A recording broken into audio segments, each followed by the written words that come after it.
Bitkom bincang komunikasi, buletin dari Kominfo Santi, mengupas fakta sehari-hari, narasi para ahli terpercaya.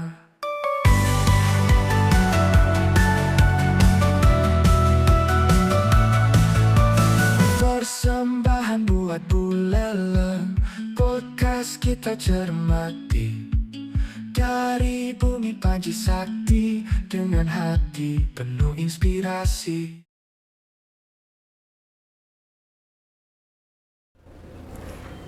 Hai sahabat Buleleng, berjumpa kembali dalam Bitkom Bincang Komunikasi, sebuah podcast resmi dari pemerintah Kabupaten Buleleng yang akan mengulik topik tentang pembangunan di bumi Panji Sakti. Masih di ruang Buleleng Comment Center, Dinas Kominfo Santi Buleleng, bersama saya Dewi Lestari dan rekan saya Chandra Asih.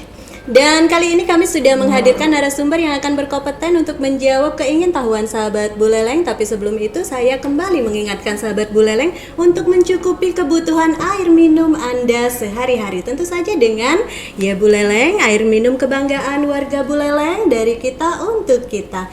Baik sahabat Buleleng, tanpa berpanjang lebar maka langsung saja kita akan menyapa siapakah narasumber kita kali ini. Silahkan Chandra Asih. Terima kasih Kak Dewi, dan pada kesempatan hari ini kita akan memperkenalkan narasumber kita pada pagi hari ini, yaitu DRS Imade Pasa selaku Pokjaluh atau Kelompok Pekerja Penyuluh dan jabatannya sebagai Koordinator Penyuluh Agama Hindu Kabupaten Buleleng. Baik, untuk itu kita langsung saja menyapa narasumber kita pada hari ini. Baik, Pak Made, selamat datang di Bitkom Bincang Komunikasi di Dinas Komunikasi Kabupaten Buleleng, dan terima kasih atas waktunya pada kesempatan pada hari ini, sudah meluangkan waktunya untuk datang pada hari ini. Nah, kita langsung saja nih untuk Pak Made itu bisa dijelaskan apa sih tugas utama dari seorang penyuluh agama Hindu di Kabupaten Buleleng?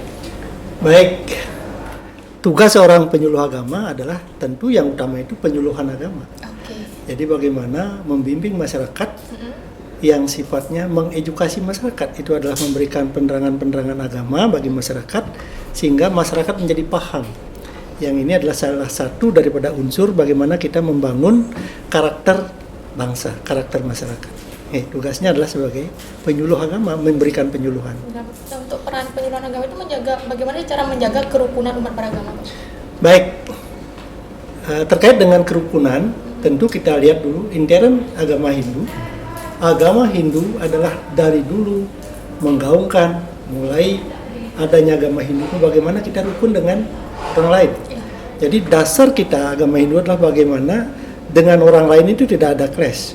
Bahkan ada sebuah pepatah yang mengatakan di agama Hindu itu musuh yang ditakuti itu bukan agama lain. Musuh yang ditakuti adalah diri sendiri. Gitu. Jadi otomatis kerukunan kita sudah harga mati kalau kita di Hindu. Kepada siapapun kita, kepada agama pun kita mesti menjalin yang namanya kerukunan. Karena ini salah satu bagaimana kita membangun bangsa ini. Oke, tadi kan Bapak dijelaskan musuh dalam diri kita sendiri. Mungkin bisa dijelaskan seperti apa sih seperti itunya, Pak? Yang disebut musuh dalam diri kita ada dalam agama Hindu disebutkan dengan sadripu. Oke. Ada kamo, loga, krode, mahu, made, matsari. Ada 6 musuh. 6 musuh inilah yang ditakuti oleh kita sebagai umat Hindu, sebagai manusia umat Hindu. Kalau seandainya musuh ini sudah menyerang kita, jangankan orang lain, saudara sendiri aja kita berantem. Karena musuh dalam diri kita ini yang kita tidak bisa kendalikan. Itulah sebabnya kenapa 6 musuh ini mesti kita kendalikan. Ini yang cikal bakal terjadinya hubungan yang tidak harmonis, tidak berkawan dengan orang lain, dan lain sebagainya. Banyak hal. Oke. Nah, untuk mengenai program nih, Pak, apa ada program spesifik yang dijalankan oleh penyuluh agama Hindu ini untuk perkembangan spiritual masyarakat di Kabupaten Buleleng? Baik, sesuai dengan tupoksi kami sebagai seorang penyuluh agama Hindu khususnya, kita memiliki 4 tupoksi. Salah satunya itu adalah bagaimana mengedukasi.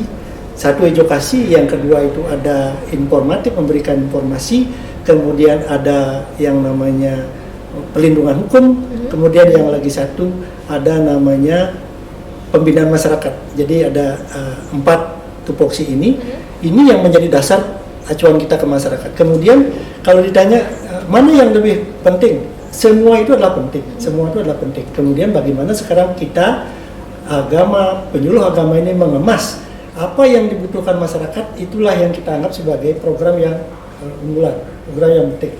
Salah satu contoh sekarang, zaman sekarang lagi tren bagaimana stunting itu mengganggu perkembangan tumbuh kembang anak, yaitu mengganggu kemasyarakatan kita.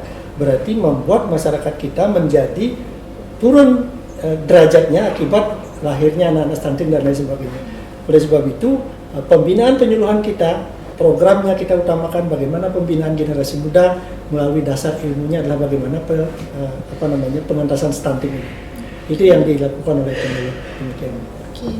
Baik Pak Made, jadi tadi sudah sempat dijelaskan mengenai tupoksinya. Nah ini yang menarik untuk saya ingin tahu Pak, bagaimana kalau proses rekrutmennya itu Pak untuk penyuluh agama Hindu, dan saat ini berapa jumlah penyuluh agama Hindu di Buleleng khususnya? Baik, sampai saat ini kita penyuluh agama Hindu ada 3 kategori. 1 penyuluh agama Hindu PNS, 2 penyuluh agama Hindu P3K, yang ketiga ada penyuluh agama Hindu non-PNS. Jadi ketiga-tiganya ini adalah sama tugas dan pokok dan fungsinya sama, bagaimana memberikan pembinaan ke masyarakat. Kemudian cara rekrutmennya tentu kalau yang namanya CPNS, yang PNS ini melalui seleksi. Sama dengan instansi lain barangkali melalui seleksi. Kemudian yang P3 kemarin juga melalui seleksi, tetapi mereka-mereka yang punya pengabdian. Jadi mereka masuk sebagai tenaga non-PNS dulunya. Kemudian karena kebutuhan instansi untuk mengadakan penyuluh yang begitu banyak kebutuhannya, maka direkrutlah P3K. Jadi P3K itu tetap melalui seleksi, ada tes dan lain sebagainya. Dan mereka-mereka yang terpanggil menjadi penyuluh P3K itu sampai saat ini ada sekitar 18 orang kalau tidak salah. Kemudian penyuluh non-PNS sama, rekrut melalui tes seleksi juga. Cuman mungkin dari segi honorarium penggajiannya agak beda. Nah kemudian kalau ditanya berapa jumlah penyuluh agama di Buleleng, sampai sekarang kalau dijumlahkan ada sekitar 27 yang P3K plus PNS, kemudian yang non PNS ada sekitar 45 orang. Jadi sekian penyuluh agama yang mewilayahi, terdiri dari 170 desa adat yang ada di Buleleng yang mewilayahi 9 kecamatan. Jadi demikian tugas-tugas kami yang ada di lapangan. Jadi nanti ada pendidikan atau pelatihan khususnya ya Pak ya untuk penyuluh itu? Pelatihan khusus tetap ada, baik intern kita Kementerian Agama maupun diklat. Kita punya balai diklat Kementerian Agama. Mereka-mereka secara berkala, secara berjenjang di diklat, dilatih khusus bagaimana membina masyarakat di lapangan biar punya kompetensi, biar grade kepenyuluhannya menjadi meningkat seperti itu. Jadi perlu dilatih dan dididik. Nah kalau untuk kolaborasi dengan masyarakat, mungkin tokoh agama atau tokoh pemuda di masyarakat itu bagaimana Pak? Kerjasama kita kepada semua lini, semua instansi. Terkait dengan bagaimana dengan tokoh masyarakat. Kita di masyarakat punya tokoh yaitu ketua parisade, bersama parisadenya punya adat, kemudian kita punya WHDI, kita punya tokoh-tokoh lain, banyak sekali di masyarakat. Kita tetap berkolaborasi atau bekerja sama dengan mereka agar kita bisa memberikan penyuluhan dan pembinaan kepada masyarakat. Salah satu contoh saja saya sampaikan, untuk membina di satu desa tertentu, kita mesti bekerja sama dengan Krian Adat.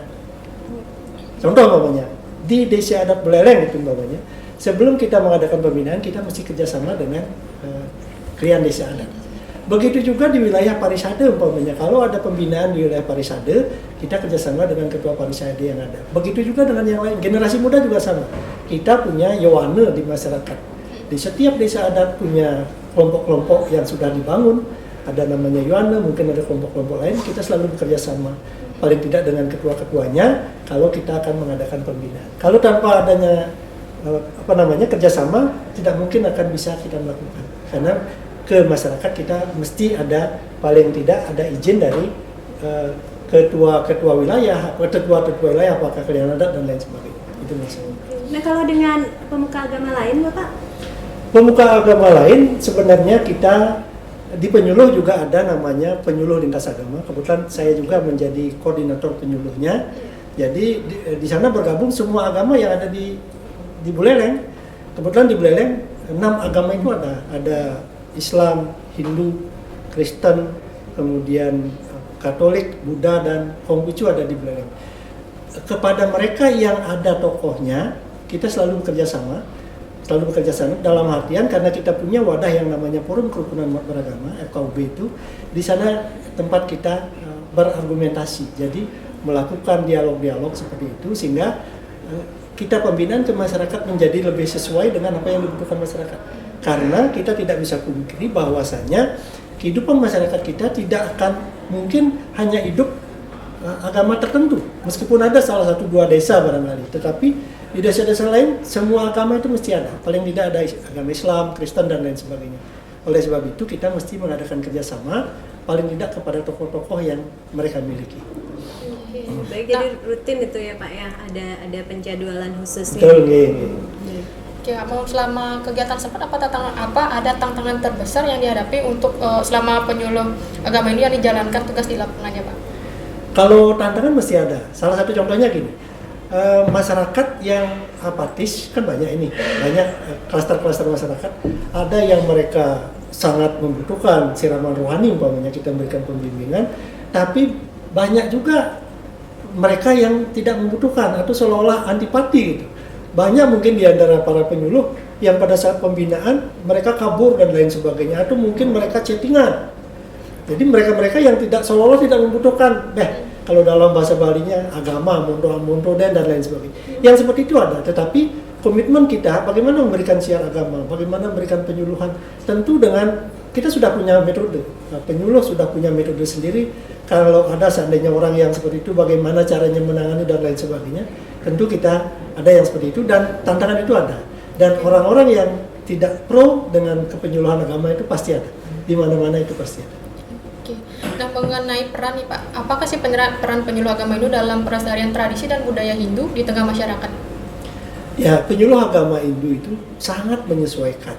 Karena kita sudah dididik, diajarkan satu oleh agama, kemudian oleh instansi kita, bahwasanya hubungan sosial termasuk kita punya yang namanya desa-desa tua, kita punya STTBB, kemudian kita punya desa yang daerah timur, daerah-daerah apa namanya itu Tejakula, banyak desa-desa tua.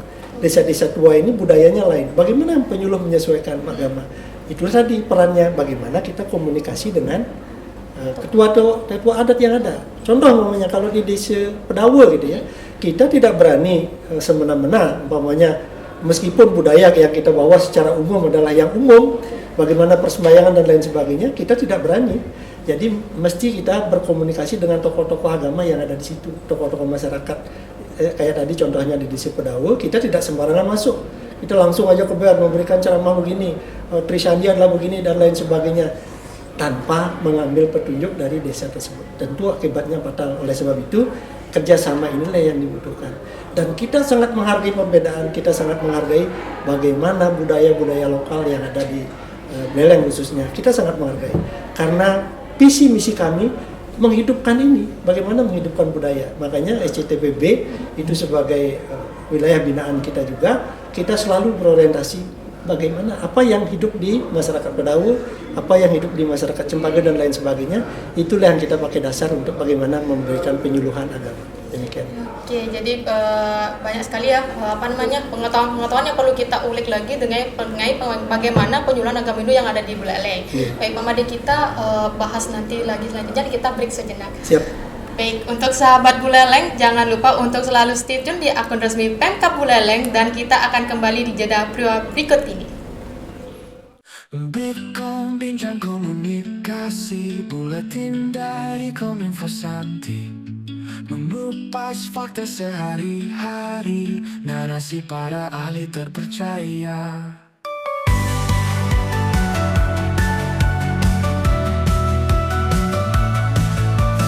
Persembahan buat Buleleng, podcast kita cermati, dari bumi Panji Sakti, dengan hati penuh inspirasi.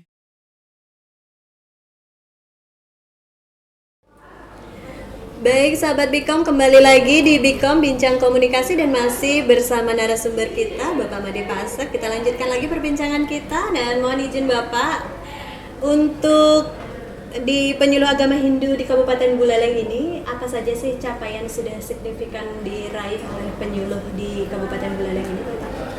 Oke, terima kasih. Kalau masalah capaian, karena sifatnya penyuluh bagaimana pembinaan agama, kemudian kalau kita mengukur secara secara ditelek gitu ya, tidak bisa diukur ini, tetapi paling tidak dapat beberapa hal dapat kita rasakan capaian daripada kinerja kita sebagai penyuluh adalah paling tidak di desa-desa Pakraman, di desa-desa adat di mana wilayah kita pembinaan mulai ada semaraknya bagaimana mereka percaya kepada penyuluh, bagaimana mereka mulai melaksanakan kegiatan-kegiatan agama dengan semarak dan lain sebagainya. Salah satu contoh umpamanya, kalau dulunya mereka sembahyang purnama tilam hanya asal-asalan, kemudian setelah kita hadir ke masyarakat memberikan penerangan bagaimana agama itu dijalankan dengan baik dan benar gitu, sudah mulai beberapa desa daerah barat, di daerah timur sudah mulai setiap purnama tilam mereka melaksanakan persembahyangan dan di situ menghadirkan penyuluh sudah mulai diundang untuk memberikan pembinaan. Kemudian di wilayah-wilayah feodalan umpamanya, kalau dulunya orang tidak mengenal hanya ritual keagamaan berjalan dengan apa adanya tanpa mendapat makna. Sekarang banyak di antara tokoh-tokoh pedesaan yang mengusulkan tolong dihadirkan penyuluh agama untuk memberikan siraman rohani. Nah ini yang Tia rasakan sebagai bagaimana hasil kita di lapangan. Paling tidak mereka sudah mulai percaya dengan bagaimana keagamaan itu penting bagi mereka. Itu yang salah satunya. Kemudian hubungannya dengan kita sebagai penyuluh, tentu kita merasakan karena ini adalah tugas pokok, tugas negara ini, tugas bagaimana mencerdaskan masyarakat dari segi keagamaan. Kita merasakan bahwa komunikasi, hubungan dengan masyarakat itu semakin baik tentunya. Ini yang lihat sebagai hasil yang lumayan kita dapatkan gitu ya. Sehingga hubungan dengan masyarakatan, ini ada penyuluh agama, ini dari Kementerian Agama dan lain sebagainya. Semua sudah agak terkendali, semua bagus secara komunikasi dengan masyarakat. Baik Bapak, menyambung dari yang Bapak sampaikan tadi, nah seandainya ini sahabat Buleleng atau semeton Buleleng ketika mempunyai sebuah upacara ingin menghadirkan penyuluh agama Hindu, bagaimana prosedurnya itu Pak? Oke, siap. Kita sudah punya layanan online. Silahkan, kita sudah ada sudah ada media sosialnya, dibuka saja Nirwasita Gandari Buleleng ya. Nirwasita Gandari Buleleng, masyarakat tidak perlu atau tidak kalau seandainya jarak tempuh agak jauh itu umpamanya cukup dengan menghubungi saja kami. Salah satu contoh maunya kami akan mengadakan upacara Fitriyanya Ngaben Masal, mohon kehadiran penyuluh agama untuk memberikan siraman rohani atau dalmu canu. Kami pasti datang. Sangat mudah. Jadi tidak perlu bertele-tele meskipun kita perlu data administrasi nantinya itu bisa dilakukan belakangan. Tapi yang jelas pertama dibuka saja di layanan online kami sudah banyak. Silakan berhubungan, kemudian kita akan segera menanggapi, kita akan segera memberikan apa yang diminta oleh masyarakat. Itu sudah biasa. Baik Bapak, jadi itu media sosial ya Pak ya? Facebook atau Facebook Nirwasita Gantari. Oke, baik sahabat Buleleng. Jadi yang ingin nanti menghubungi penyuluh agama Hindu boleh nanti dibuka medsosnya ya Chandra ya. Iya betul sekali. Nah ini lagi Pak Madi mengenai penyuluh agama Hindu tuh bagaimana cara membantu masyarakat dalam menghadapi berbagai isu sosial seperti kemiskinan, kesehatan dan pendidikan. Baik. Di satu sisi kami tetap melayani itu. Sebenarnya kita punya program yang 3 bulan sekali itu bagaimana membantu masyarakat. Salah satu contoh ini di intern penyuluh dulu. Intern penyuluh kita dengan menyisihkan gaji kita untuk dikumpulkan, kemudian kita turun ke masyarakat. Bagi masyarakat yang membutuhkan kita melakukan bantuan berupa sembako sesuai dengan kemampuan kita. Di samping juga kita mencarikan menghubungkan dengan lembaga-lembaga yang ada seperti perbankan dan lain sebagainya. Kalau ada masyarakat membutuhkan, kita melalui minta sumbangan ke dana pemerintah atau mungkin lembaga-lembaga yang punya CSR. Kita lakukan itu tentu melalui penyuluh yang akan nanti minta donasi akan disampaikan kepada masyarakat. Tentu karena kami bukan lembaga bantuan sosial, karena kami adalah penyuluh agama. Yang bantuan yang paling banyak kami dapatkan adalah bagaimana menginformasikan ke masyarakat atau mendidik masyarakat agar paling tidak punya pekerjaan, ya. Bagaimana membantu kelompok-kelompok masyarakat untuk melakukan aktivitas di bidang pekerjaan. Skill-skill sebenarnya diangkat. Nah, itu yang dilakukan oleh penyuluh. Meskipun kita ada seperti tadi dikatakan 3 bulanan sekali, itu kan nilainya tidak begitu banyak. Tetapi kita ada untuk masyarakat. Kita bergiliran di semua kecamatan yang ada di Buleleng, 9 kecamatan itu kita bergilir mana kira-kira wilayah yang membutuhkan. Itu. Oke, baik, pertanyaan terakhir nih Pak Madenge. Apa sih harapan dan rencana ke depan dari Kementerian Agama terkait penyuluh agama Hindu di Kabupaten Buleleng ini, Pak? Harapan nomor 1 adalah masyarakat agar mulai memahami, kemudian mulai melaksanakan ajaran agama ini dengan baik. Sekarang kan sudah mulai terbuka mereka bagaimana komunikasi dengan penyuluh agama, bagaimana kita melakukan siar di beberapa radio umpamanya, komunikasinya dengan bagus. Artinya mereka sudah beberapa tokoh-tokoh masyarakat mulai paham.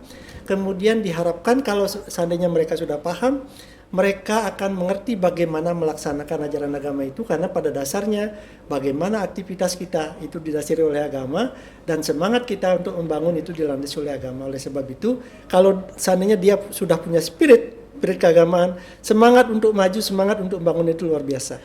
Kemudian untuk ke depan, seperti apa? Ke depan harapan kita adalah kita semua dapat melaksanakan tugas dengan baik. Penyuluh agama ini sesuai dengan sesuai dengan visi dan misi kita bagaimana mencerdaskan agama, mencerdaskan masyarakat tentang wilayah keagamaan ini. Demikian. Jadi pembicaraan kita hari ini sangat menarik sekali Kak Dewi ya. Dan untuk Pak Made, terima kasih atas waktunya dan kesempatan kita pada hari ini udah datang untuk di Bikom dan juga memberikan informasi dan juga wawasan apa saja sih agama Hindu dan juga bagaimana penyuluhannya dan juga program-programnya yang ada di penyuluh agama Hindu. Nah, untuk sahabat Buleleng pada hari ini sekian Bikom pada pagi hari ini dan sampai jumpa di kegiatan berikutnya. Sampai jumpa.